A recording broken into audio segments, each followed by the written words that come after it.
David Lang's String of Pearls is a marimba solo that was written several years ago for a whole consortium of people. It was headed up by Tom Burrett at UT Austin, and I was among the people who also participated in getting this piece written. It's an enormously challenging piece.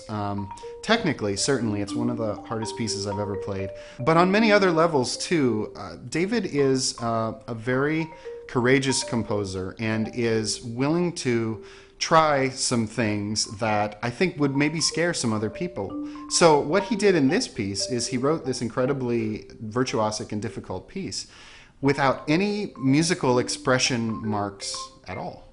There are no dynamics indicated, there are no phrases indicated. There's a tempo and a lot of notes, and that's it.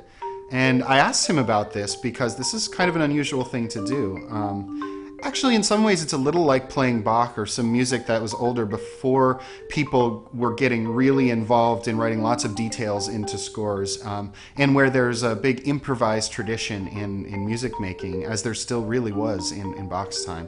When I asked David about it, he said, you know, I just thought it would be really interesting to see how all of these different people, what they would do with the piece if I didn't give them too many instructions about how to play it. So it could be a piece that you could play incredibly quietly with very soft mallets. You could play it in a really bombastic way with really hard mallets and really go for it the whole time. It has evolved over the past few years for me, the way that I play it. And I find my own personality getting more and more involved in the interpretation of the piece. And I think David means for that to happen. And I played it for him recently, and he was commenting on the way that I played it. And first thing he said is that he liked it very much, which was cool. But he said, you know, there were some things in there that I hadn't imagined. And that was part of the point of what I was doing. So for me, because there's so much going on in the piece, I really like to think of myself as if I'm an improviser and coming up with all this stuff on the spot. And I really try to let the moment kind of take me somewhere with the piece, because I've memorized notes, but I haven't memorized a certain shape or musical expression.